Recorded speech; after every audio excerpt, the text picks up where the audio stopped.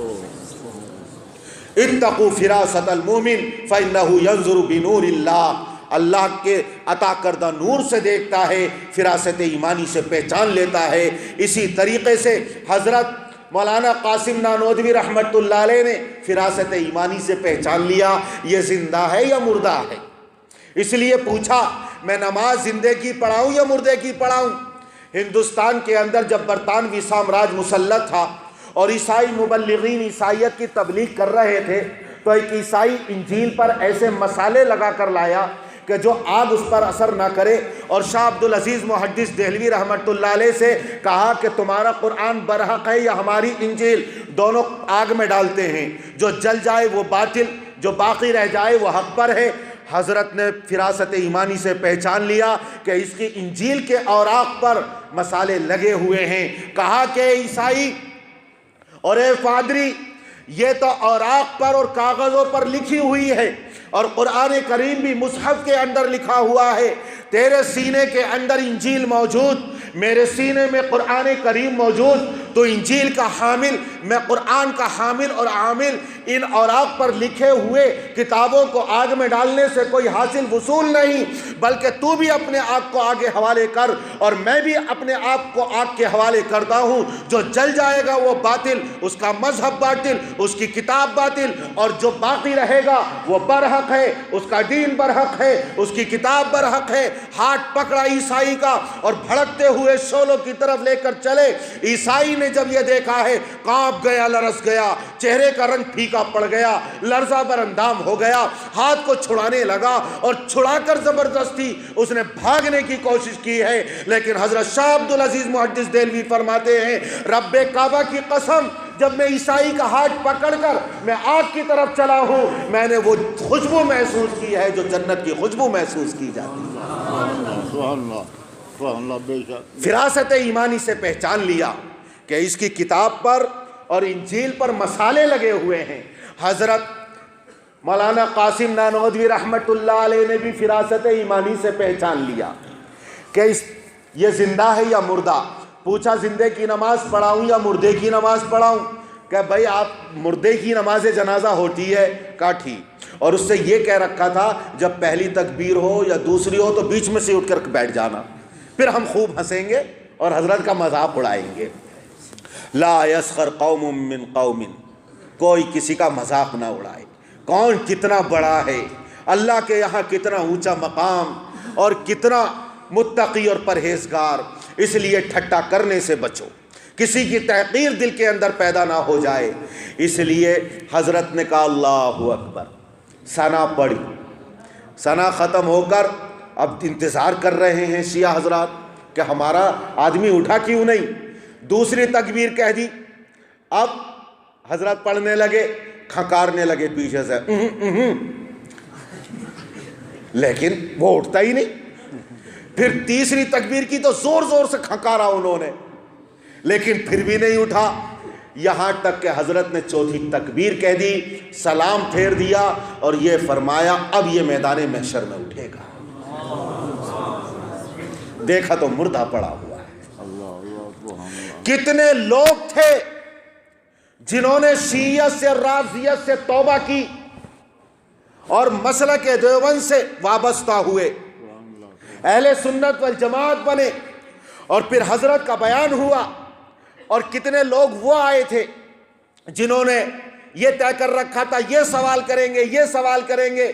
حضرت نے جب بیان فرمایا ہے تو فراست ایمانی سے پہچان لیا اور دل پر منکشف ہو گیا، اور جو بیان فرمایا ہے تو ان کے تمام سوالات، تمام اعتراضات سب کے سب چھٹ رہے تھے، کافور ہو رہے تھے۔ ہر سوال کا جواب بغیر اعتراض کیے مل رہا تھا، یہاں تک کہ جب بیان ختم ہوا ہے کتنوں نے حضرت کے ہاتھ پر توبہ کی ہے اور انہوں نے اپنے ایمان کی تجدید کی ہے، اور جو بدبخت تھے وہ ایمان کو قبول نہ کر سکے۔ فراست ایمانی سے بچو اور کسی کا ٹھٹا اور مذاق نہ اڑاؤ۔ ہم دنیا کے اندر اپنی آخرت بنا سکتے ہیں اور دنیا کے اندر اپنی آخرت کو بگاڑ بھی سکتے ہیں۔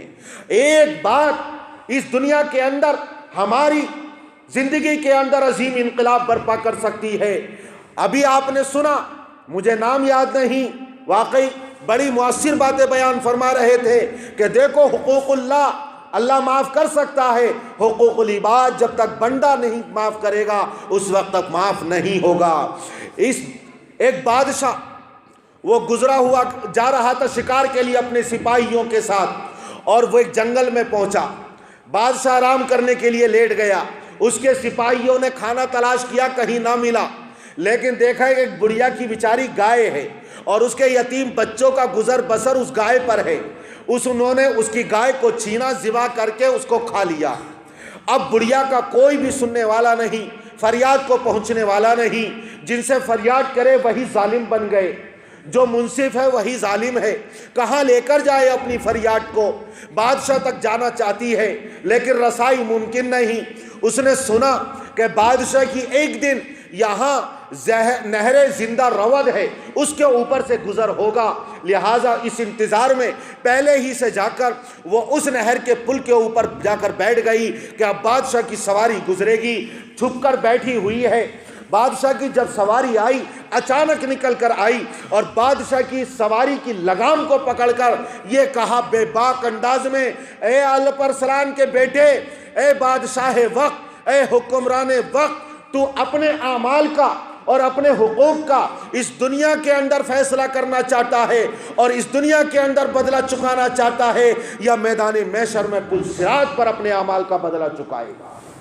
جب یہ اس نے سنا ہے تو اس کے چہرے کا رنگ پھیکا پڑ گیا، کپ کپانے لگا، اپنی سواری سے اترا اور کہتا ہے اماں جان بتاؤ تو صحیح، میرے اندر مجال کہاں ہے، میرے اندر وسعت اور طاقت کہاں ہے کہ میں اپنے اعمال بد کا بدلہ میدان محشر کے پل صراط پر چکاؤں گا؟ ہی ادق من الشعر واحد من السیف واحر من النار، جو آگ سے زیادہ گرم ہوگا، جو بال سے زیادہ باریک ہوگا، جو تلوار سے زیادہ تیز ہوگا۔ اماں جان میں تو اپنے عمل کا بدلہ اسی دنیا کے اندر اس پل پر چکانا چاہتا ہوں، میرے اندر وسعت اور طاقت نہیں جس کے دونوں طرف آنکڑے لگے ہوئے ہوں گے اور گناہگاروں کو کاٹ کاٹ کر جہنم کے اندر گرا رہے ہوں گے۔ اور اتنا پرخطر معاملہ ہوگا، اتنا پرخطر معاملہ ہوگا کہ حضور اکرم صلی اللہ علیہ وسلم سے جب پوچھا اے اللہ کے رسول آپ کہاں ملیں گے، کہاں ملاقات ہوگی؟ آپ نے فرمایا 3 مقامات میں سے کسی ایک مقام پر ضرور ملوں گا۔ ان میں سے ایک مقام پل صراط ہوگا جہاں آقا دو جہاں اپنے امتیوں کے لیے کھڑے ہو کر دعائیں کر رہے ہوں گے، اللہم سلم سلم، اللہم سلم سلم، اے اللہ میری امت کو سلامتی سے گزروا دے، اے اللہ میری امت کو سلامتی سے گزروا دے۔ کتنا خطرناک منظر ہوگا۔ اس لیے میں اس دنیا کے اندر اپنے عمل کا بدلہ چکانا چاہتا ہوں۔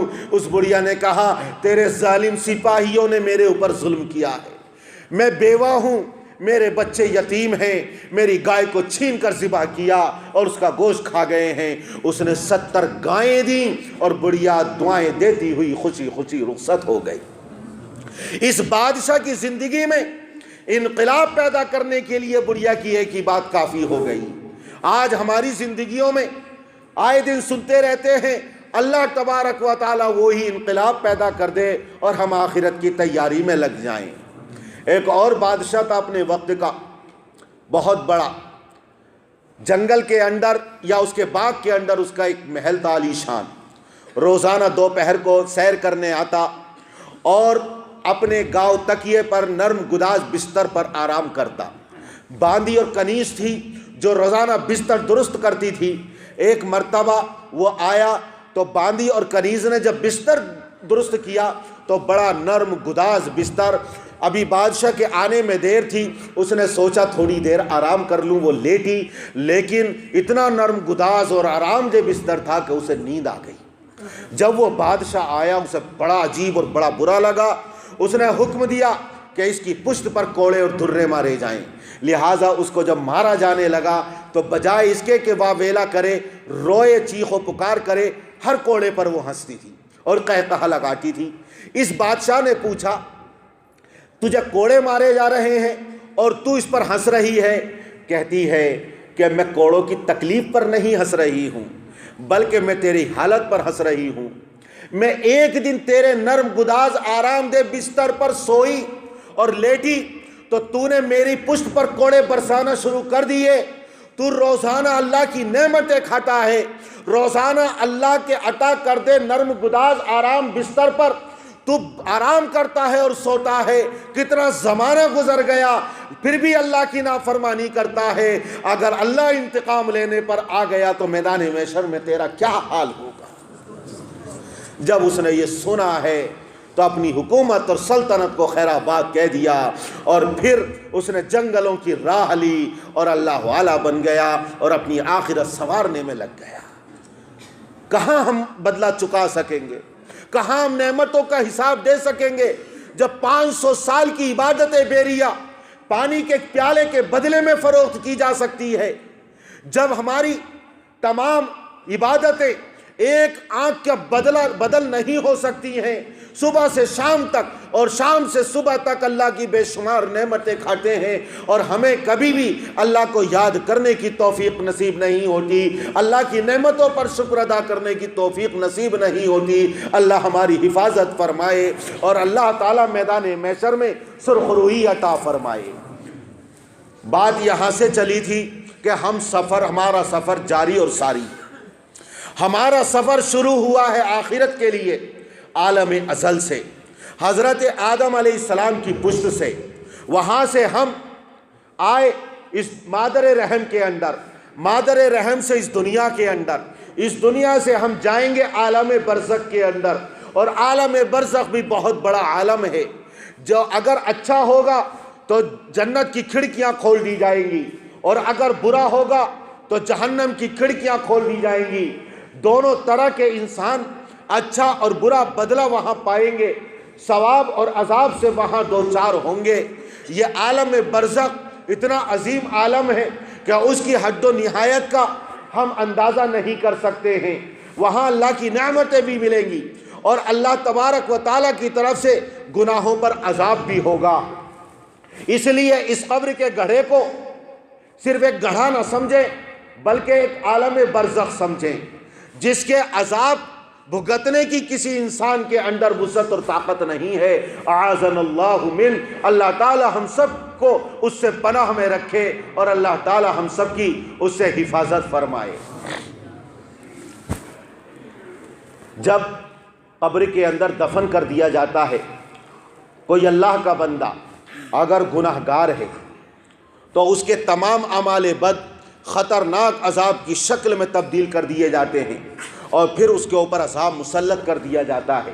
اور جو اس دنیا سے اچھے اعمال لے کر جاتا ہے، قبر کے عالم میں اللہ تعالی حسین خوبصورت شکل عطا فرماتا ہے، نور قبر منور ہو جاتی ہے، روشن ہو جاتی ہے۔ وہ دور سے جب آتا ہے تو اپنے دل کے اندر ایک انس محسوس کرتا ہے، ایک محبت محسوس کرتا ہے۔ جب وہ حسین و جمیل انسان پاس میں آتا ہے تو یہ کہتا ہے، اجنبی انسان تو کون ہے؟ میں تجھے نہیں پہچانتا، لیکن تجھ سے اپنے دل کے اندر انس محسوس کر رہا ہوں۔ قبر کی وحشت دور ہو گئی، اس کے ڈراؤنا پن ختم ہو گیا، یہاں کی ظلمت ختم ہو گئی، کیڑے مکوڑوں کا نام و نشان نہیں۔ تو کون ہے؟ وہ کہتا ہے تو مجھے نہیں پہچانتا، میں دنیا کے اندر تیرے نیک اعمال ہوں، دنیا کے اندر تو جو نیک اعمال کرتا تھا اللہ تعالیٰ نے مجھے بہترین حسین و جمیل شکل عطا فرمائی، اور آج عذاب سے حفاظت کے لیے تیرے پاس بھیجا ہے۔ اور قیامت کے برپا ہونے تک اور میدان حشر کے برپا ہونے تک یہ جنت کی کھڑکیاں کھول دی جاتی ہیں، اور اس کو اللہ کی طرف سے وہاں کی معطر آمیز ہوائیں، عطر آمیز ہوائیں آتی ہیں، خوشبوئیں محسوس کرتا ہے، اور اللہ کی طرف سے اعلان ہوتا ہے کہ فَفْرِشُوهُ لَهُ مِنَ الْجَنَّةِ وَالْبِسُوهُ مِنَ الْجَنَّةِ اور وَافْتَحُوا لَهُ مِنْ بَابِ الْجَنَّةِ، اس کے لیے جنت کا لباس پہنا دو، جنت کا بستر بچھا دو، اور جنت کی اس کے لیے کھڑکیاں کھول دو، اور قیامت تک اسی طرح وہ ثواب محسوس کیا کرتا رہے گا۔ اللہ تعالی ہماری قبر کو بھی جنت کا گھڑا بنا دے، جنت کی کیاری بنا دے، اور پھر میدان محشر برپا ہوگا اور اس کی کوئی حد و نہایت نہیں ہوگی۔ اس لیے اس دنیا کے اندر ہم آخرت کی تیاری کر لیں، اور آخرت کو تیار کر لیں، اپنی نیکیوں کے اوپر گھمنڈ نہ کریں، غرور نہ کریں، بلکہ کتنے لوگ ہوں گے جو میدان محشر میں اللہ کے سامنے پہنچیں گے تو اللہ پوچھے گا کیا لے کر آئے ہو؟ کوئی کہے گا اے اللہ میں نمازیں لے کر آیا ہوں، کہ تیری نمازیں ریاکاری والی ہیں۔ کوئی کہے گا روزے لے کر آیا ہوں، کہ تو نے دوسروں کے دکھانے کے لیے روزے رکھے۔ کوئی کہے گا صدقہ لے کر آیا ہوں، کوئی خیرات لے کر آیا ہوں، کوئی کہے گا جان کا نذرانہ پیش لے کر آیا ہوں۔ اللہ فرما دے گا تین جماعتیں اللہ کے دربار میں پیش ہوں گی، علم والا عالم، قاری قرآن، مجاہد فی سبیل اللہ، اور اللہ کے راستے میں خرچ کرنے والا۔ لیکن سب سے پہلے انہی کو جہنم کا ایندھن بنایا جائے گا۔ جب عالم کو بلایا جائے گا، قاری قرآن کو بلایا جائے گا کہ تو نے علم پڑھا تھا، قرآن حاصل کیا تھا، کس لیے؟ اے اللہ لوگوں کے سامنے واعظ و نصیحت کی، قرآن کریم کی تلاوت کی، کتنے گمگشتہ لوگ راہ ہدایت پر آ گئے، کتنوں نے ایمان کو قبول کیا، کتنوں نے گناہوں سے توبہ کی۔ اللہ فرمائے گا جھوٹ بولتا ہے، تو نے اس لیے واعظ و نصیحت کی اور قرآن کی تلاوت کی تاکہ لوگ کہیں بہت بڑا عالم دین ہے، بہت بڑا قاری قرآن ہے۔ جا جن میں شہرہ حاصل کرنے کے لیے، جن میں تشہیر کے لیے تو سب کچھ کرتا تھا، آج ثواب انہی سے حاصل کر، میرے یہاں کچھ نہیں ملے گا۔ اور فرشتوں کو حکم دیا جائے گا اور منہ گھسیٹتے ہوئے اسے جہنم کی گہری وادیوں میں گرا دے گا۔ مجاہد فی سبیل اللہ کو بلایا جائے گا کہ تو نے کس لیے قربانی دی؟ کہ اللہ تو نے شجاعت دی، بہادری دی، جوانی دی، طاقت دی، حوصلہ اور ہمت عطا فرمایا، یہاں تک کہ تیرے راستے میں خون کا آخری قطرہ نچھاور کر کے آیا ہوں۔ اللہ فرمائے گا اس لیے تو نے جہاد کیا، اللہ کے راستے میں لڑا کہ تاکہ لوگ کہیں بڑا شجاع، بڑا بہادر ہے، لوگوں کے درمیان شہرت حاصل کرنے کے لیے کیا تھا۔ آج میرے یہاں تجھے کوئی بدلہ نہیں ملے گا، اسے بھی جہنم میں پھینک دیا جائے گا۔ اور جب خیرات کرنے والا، صدقہ کرنے والا بلایا جائے گا، کہے گا کہ اللہ مسجدوں میں خرچ کیا، مدرسوں میں خرچ کیا، یتیموں پر خرچ کیا، بیواؤں پر خرچ کیا، ہر نیک عمل میں جس کو تو پسند کرتا ہے خرچ کیا۔ اللہ فرمائے گا اس لیے خرچ کیا تاکہ لوگ کہیں بہت بڑا سخی ہے، لوگوں میں شہرت حاصل کرنے کے لیے۔ آج تجھے کوئی بدلہ نہیں ملے گا، جا فرشتوں کو حکم دیا جائے گا اور جہنم کی گہری وادیوں کے اندر پھینک دیا جائے گا۔ کون سا ہم عمل پیش کریں؟ ہماری ٹوٹی پھوٹی عبادتیں، اس لیے اپنی عبادتوں پر، اپنے اعمال صالحہ اور نیک اعمال پر غرور اور گھمنڈ نہ کریں۔ جب میدان محشر میں پہنچے تو یہی کہے اللہ میں تیرے سامنے کیا لے کر آیا ہوں؟ صرف تیری رحمت لے کر آیا ہوں، تیری رحمت کا سہارا لے کر آیا ہوں۔ ربی رحمتوں کا اوسع من ذنوبی، اے میرے پروردگار تیری رحمت میرے گناہوں سے بہت بڑی ہے، تیری رحمت میرے گناہوں سے بڑی ہے۔ وَرَحْمَتُكَ أَرْجَى عِنْدِي مِنْ عَمَلِي، اور اے اللہ میرے عمل سے کوئی امید نہیں، تیری رحمت کا میں طلبگار اور امیدوار ہوں۔ کوئی سہارا نہیں، کوئی آسرا نہیں، تیری رحمت کا آسرا ہے۔ اگر تیری رحمت کا آسرا نہ ملا تو میں کہیں کا نہیں رہوں گا۔ تو نیک اعمال بھی کرتے رہیں اور اللہ کی رحمت کا سہارا بھی رکھیں۔ اللہ تعالی ہم تمام کو آخرت کے میدان میں سرخروئی عطا فرمائے۔ بایزید بستامی رحمت اللہ علیہ کہ اللہ کے دربار میں جب حاضری ہوئی، اللہ نے پوچھا کیا لے کر آئے ہو؟ کہا اللہ وحدانیت لے کر آیا ہوں۔ وحدانیت کا مطلب تو جانتے ہیں، سب کچھ کرتا دھرتا، مختار کل، حاجت روا، مشکل کشا، ضروریات کا پورا کرنے والا، سب کچھ اللہ کو سمجھنا اور یہ عقیدہ رکھنا۔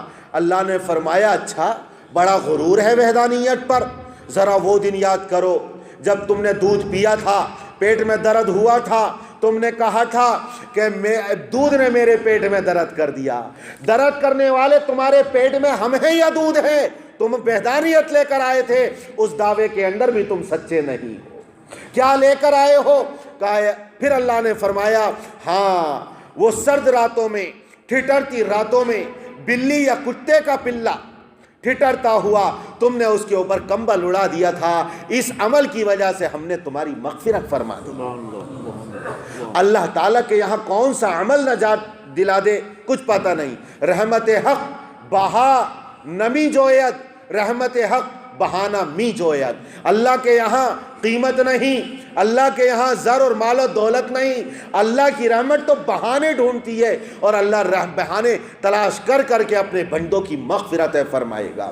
اس لیے اس دنیا کے اندر ہم اپنے گناہوں پر اللہ سے مغفرت طلب کریں، اللہ کی بارگاہ میں روئیں اور گڑ گڑائیں، اللہ کی عبادتیں کریں، بندوں کے حقوق بھی ادا کریں اور اپنے گناہوں پر ندامت اور پشیمانی کے آنسو بھی بہائیں اور اپنی آخرت کو سنواریں، آخرت کو بنائیں۔ حضور اکرم صلی اللہ علیہ وسلم نے ارشاد فرمایا من بکا من خشیت اللہ، جو اللہ کے خوف سے رویا، جو اللہ کے ڈر سے رویا، اللہ تعالیٰ اس بدن کے اوپر جہنم کی آگ کو حرام کر دیتا ہے۔ دو قطرے اللہ کو بہت محبوب ہیں، ایک قطرہ وہ جو اللہ کے خوف سے اس کی آنکھ سے بہا، وہ اللہ تعالیٰ کے یہاں اتنا محبوب کہ اللہ تعالیٰ اس کے اوپر جہنم کی آگ کو حرام کر دے گا۔ اور وہ جہنم کی آگ جن کو سمندروں کے پانی بجھا نہیں سکتے، اس کی آنکھ سے اللہ کے خوف سے بہنے والا، ندامت کا ایک آنسو بہنے والا جہنم کی آگ کو بجھا سکتا ہے۔ اس سے پہلے کہ ہمارے دل اور جگر کا خون آنسو بن کر میدان محشر میں اور جہنم کے اندر بہے، ہمارے آنسو خشک ہو جائیں تو ہماری آنکھوں سے خون بہ پڑے، وہ خشک ہو جائے تو ہم واویلا رونا گڑ گڑانا کریں اور ہمارے رخساروں میں نالیاں پڑ جائیں، گڈھے پڑ جائیں، تب بھی اللہ کے یہاں کوئی حاصل وصول نہ ہو۔ اس سے پہلے ہم اس دنیا کے اندر آج رو لیں اور گڑ گڑا لیں تو جہنم کی آگ کو اللہ تعالیٰ ٹھنڈا کر دے گا اور اللہ تعالیٰ اپنا محبوب بنا لے گا۔ حضرت حسن بصری رحمت اللہ علیہ اتنا روتے تھے کہ ایسا محسوس ہوتا تھا کہ جیسے ابھی قبرستان سے کبھی کسی عزیز کو دفن کر کے آئے ہیں، کسی اپنے محبوب کو دفن کر کے آئے ہیں، اتنا روتے تھے۔ حضرت رابعہ بصریہ اتنا روتی تھی کہ بسا اوقات ان کے رونے کی وجہ سے زمین کے اوپر سبزہ اگاتا تھا، گھاس اگاتی تھی۔ کسی نے ان سے کہا کہ رابعہ بصریہ تم تو اتنا اونچا مقام رکھتی ہو، اللہ کی محبوب بندی ہو، متبع سنت ہو، نکاح بھی ایک سنت ہے، تم نکاح کیوں نہیں کر لیتی اور اس سنت کے اوپر عمل کیوں نہیں کر لیتی؟ تو کہتی ہیں کہ میں کیسے نکاح کر لوں، میرے اوپر تو آخرت کے غم سوار ہیں۔ اتنا روتی تھی، گڑ گڑاتی تھیں۔ عورتیں بھی ہوتی ہیں، اتنے غم سوار ہیں۔ ذرا اگر تم 3 باتوں کی ضمانت دے دو تو میں نکاح کرنے کے لیے تیار ہوں۔ ایک ضمانت یہ ہے کہ میرا انتقال ایمان پر ہوگا یا کفر پر ہوگا، ذرا بتا دو۔ ظاہر ہے یہ تو اللہ ہی جانتا ہے کون اپنے ایمان کو اس دنیا سے سلامتی کے ساتھ لے کر جائے گا یا نہیں۔ کہا کہ ہم نہیں جانتے۔ کہا کہ پھر میں کیسے نکاح کر لوں؟ پھر پوچھا کہ جب میدان محشر میں نامہ اعمال بکھیرے جائیں گے اور تقسیم کیے جائیں گے، میرا نامہ اعمال دائیں ہاتھ میں دیا جائے گا یا بائیں ہاتھ میں دیا جائے گا، ذرا بتا دو۔ لوگوں نے کہا ہمیں معلوم نہیں۔ کہا یہ بتا دو کہ ایک جماعت جہنم کی طرف ہانکی جائے گی اور ایک طبقے کو جنت کی طرف لے جایا جائے گا، میرا شمار کن لوگوں میں ہوگا؟ لوگوں نے کہا ہمیں معلوم نہیں۔ کہا جس کے اوپر اتنے غم سوار ہوں وہ دنیا میں بندوں کے حقوق کیسے ادا کرے گا؟ اس لیے میں نکاح نہیں کرتی ہوں۔ اتنا روتی تھی، گڑ گڑاتی تھی۔ یہی خوف تھا آخرت کا، گناہوں کا ڈر تھا کہ حضرت ابو بکر رضی اللہ عنہ جب گزرتے تھے، کسی پرندے کو دیکھتے تھے تو کہتے تھے کہ یا لیتنی کنت عصفورا، کاش میں کوئی پرندہ ہوتا، میں اس دنیا کے اندر پیدا ہوتا، کھاتا پیتا چرتا اور رخصت ہو جاتا اور آخرت کے اندر کوئی حساب و کتاب نہ ہوتا۔ اسی خوف آخرت کی بنا پر کہتے تھے یا لیتنی کنت شجرۃ تعضد، کاش میں کوئی درخت ہوتا، کاش میں گھاس پھوس ہوتا جس کو کاٹ کر پھینک دیا جاتا اور فنا کے گھاٹ اتار دیا جاتا اور آخرت کے اندر کوئی حساب و کتاب نہ ہوتا۔ اسی وجہ سے خوف آخرت کی بنا پر بند کمرے کے اندر اپنی زبان کو کھینچتے تھے۔ حضرت عمر تسلی دیتے ہیں، امیر المومنین نرمی کا معاملہ کیجئے، فرماتے تھے یہی تو ہے جس نے ہمیں ہلاکتوں میں ڈال رکھا ہے، اگر یہ نہ ہوتی تو ہم ہلاکتوں کا ہمیں اندیشہ نہ ہوتا۔ اور حضور اکرم صلی اللہ علیہ وسلم نے بھی فرمایا میدان محشر میں ان زبانوں کی کھیتیوں کو کاٹو گے، جو زبانوں سے تم باتوں کو انجام دو گے اور جو باتیں تمہاری زبانوں سے نکلیں گی اسی کو تم میدان محشر میں کھیتی کی شکل میں اور سزا کی شکل میں پاؤ گے۔ یہی وجہ تھی خوف آخرت کہ حضرت عمر کا رونا اور گڑ گڑانا، حضرت عائشہ رضی اللہ عنہا کا رونا اور گڑانا، اور حضرت امام ابو حنیفہ رحمت اللہ علیہ پوری رات اللہ کی بارگاہ میں گزار دیتے ہیں عبادت کرتے کرتے اور یہ کہتے ہیں اللہ تیری عبادت کا حق ہم ادا نہ کر سکے، تیری عبادت کا حق ہم ادا نہ کر سکے، میدان محشر میں ہم سے باز پرس نہ فرمانا۔ حضرت فضیل ابن عیاض اپنے وقت کے بزرگ اور ولی کامل قرآن کریم کی آیت سنتے ہیں، غش طاری ہو جاتا ہے، بے ہوش ہو کر گر پڑتے ہیں۔ ان کے ایک بیٹے ہیں، وہ یہ تمنا کرتے تھے اللہ، اور دعا بھی کرتے تھے اے اللہ کوئی ایسا وقت لے کر آ کہ میں شروع سے آخر تک قرآن کریم ایک ہی مجلس میں سن سکوں اور پڑھ سکوں، لیکن یہ تمنا ان کی پوری نہ ہوئی۔ کیوں؟ اس لیے کہ خوف آخرت اتنا سوار تھا کہ جب آیت عذاب آتی تھیں، جہنم والی آیتیں آتی تھیں، قبر کا منظر، آخرت کا منظر، جہنم کے ہولناک مناظر اور قیامت کو بیان کیا جاتا تھا، جب وہ آیت آتی تھی بے ہوش ہو کر گر پڑ جاتے تھے، غشی طاری ہو جاتی تھی، پھر اٹھتے تھے، ہوش آتا تھا، پھر سنتے تھے اور پڑھتے تھے، پھر بے ہوشی طاری ہو جاتی تھی، ایک مجلس میں پورا قرآن کریم وہ نہ سن سکے۔